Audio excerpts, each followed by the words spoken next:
तीन बहनों की लालची भाभी। करिश्मा, रेशमा और मनीषा तीन बहनें हैं। उनका एक भाई भी है, मयंक। मयंक अपनी बहनों को बहुत प्यार करता है, लेकिन मयंक की पत्नी सविता इस मामले में मयंक से बिल्कुल ही अलग है। वो अपनी ननदों का जितना बुरा कर सकती है उतना बुरा करती ही रहती है और अपनी ननदों पर हुक्म भी चलाती है। करिश्मा, करिश्मा, तुमने अभी तक नाश्ता नहीं बनाया? तुम्हारे भैया को ऑफिस जाने में देर हो रही है। हाँ भाभी, बस अभी बनाती हूँ। करिश्मा, तुम ये ढीलापन छोड़ दो। कल को पराये घर जाना है। वहाँ अगर तुम इस तरह से काम करोगी तो लोग क्या कहेंगे कि माँ ने और भाभी ने कुछ सिखाया नहीं। और तुम्हारी दोनों बहनें कहाँ हैं? रेशमा मार्केट गई है और मनीषा सो रही है। क्या? सुबह के 8 बज रहे हैं और ये महारानी अभी भी सो रही है? ये कहते हुए सविता अपनी सास दुर्गा देवी के पास जाती है। माँ जी, देख रही हो अपनी बेटियों के तौर तरीके?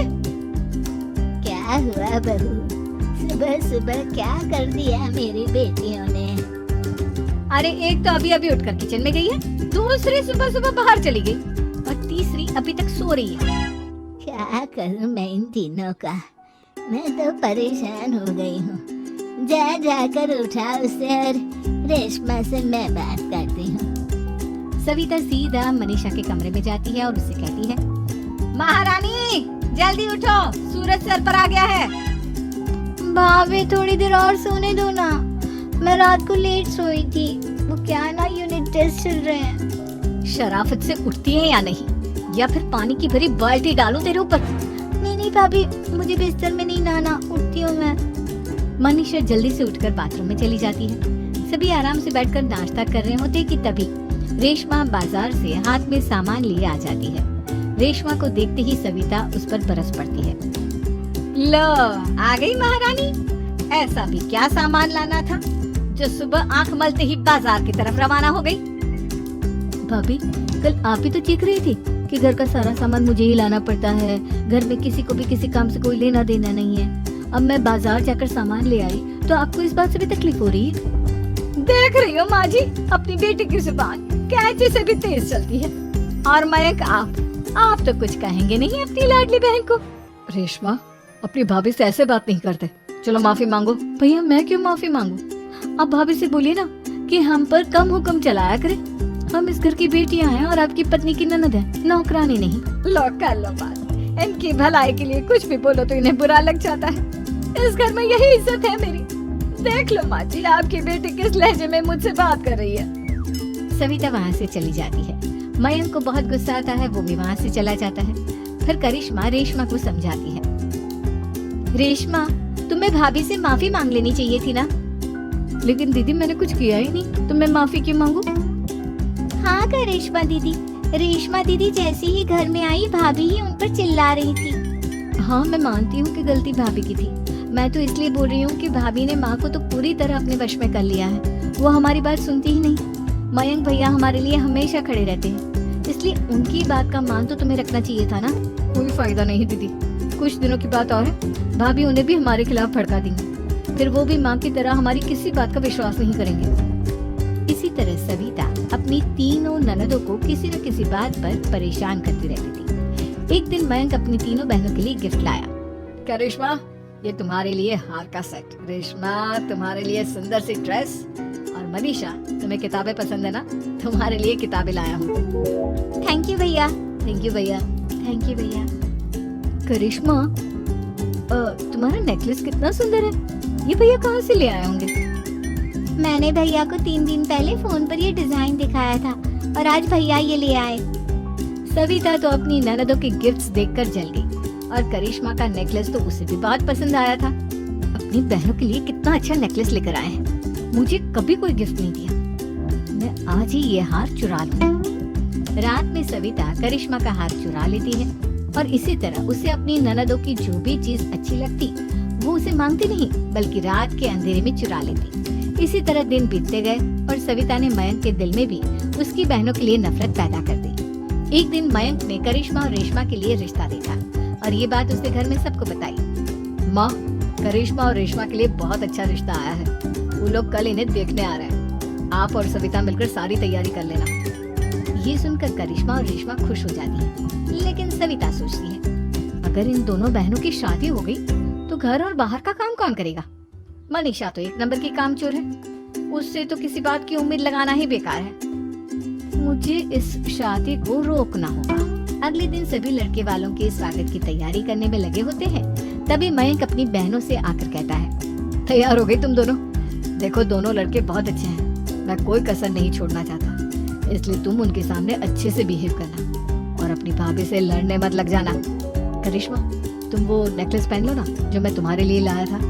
भैया मैं बहुत देर से वो नेकलेस ढूंढ रही हूँ लेकिन मुझे मिल ही नहीं रहा। क्या तुमने नेकलेस खो दिया?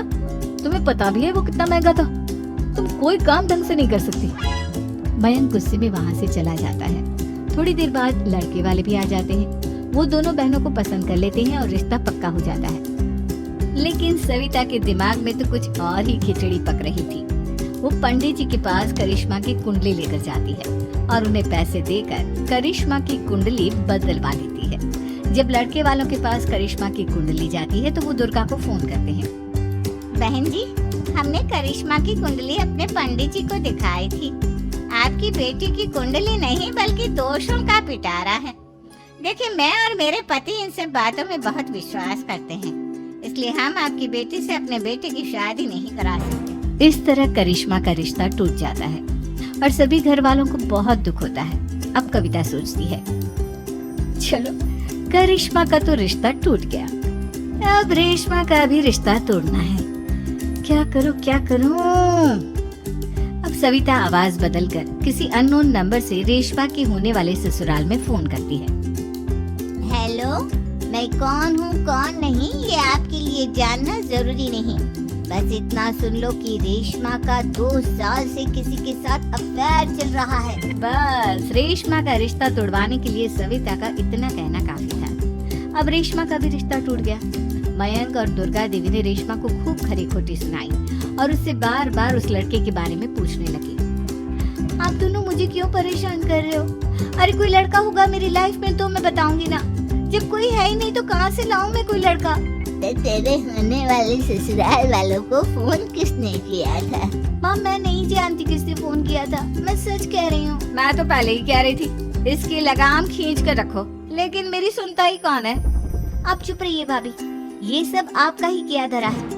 अब तीनों बहनों को विश्वास हो जाता है कि ये सब उनकी भाभी ही कर रही है। तीनों बहनें अपनी भाभी को सबक सिखाने के लिए एक वकील कर लेती है और घर में हिस्सा मांगती। देखो भैया, माँ बाप की जायदाद में जितना बेटों का हक होता है उतना ही बेटियों का, इसलिए इस घर के 4 हिस्से होंगे और हमें अपना हिस्सा चाहिए। मैंने तुम्हारे लिए क्या क्या नहीं किया और तुम इस घर में हिस्सा मांग रही हो? भैया, आप और माँ हम बहनों की कोई बात नहीं सुनते हो और भाभी हमारी शादी नहीं होने देगी क्योंकि उन्हें लगता है कि आप हमारी शादी में ज्यादा पैसा लगाओगे और उन्हें हम जैसी फ्री की नौकरानी कहाँ मिलेगी। तो हम भाभी के साथ तो रह नहीं सकते, हम बहनों को अपना हिस्सा चाहिए। अरे तुम्हें शर्म आनी चाहिए अपने भाभी पर ऐसा इल्जाम लगाते हुए। वो तुम्हारे बारे में कितना सोचती है। हाँ माँ, भाभी हमारे बारे में बहुत सोचती है, दिन रात बस यही सोचती रहती है कि किस तरह से अपनी तीनों ननदों को परेशान करूं और कभी मुझे पढ़ने भी नहीं देती। दोनों बहनों का रिश्ता भी तो इन्होंने ही तोड़वाया है और रात में हमारे कमरे में आकर हमारी चीजें भी चुराती हैं। इसी तरह सविता की तीनों ननदें अपनी बात पर अड़ी रही। अब कोर्ट में तारीख भी शुरू हो गई। जब सविता को लगा कि उसकी तीनों ननद इतनी आसानी से नहीं मानने वाली, तो उसने अपने पति और सास को सारी सच्चाई बता दी और अपनी तीनों ननद से माफी मांगी। मयंक और दुर्गा को भी अपनी गलती का एहसास हो गया। अब सविता खुद करिश्मा और रेशमा के लिए अच्छा रिश्ता ढूंढती है और उनकी शादी करवाती है।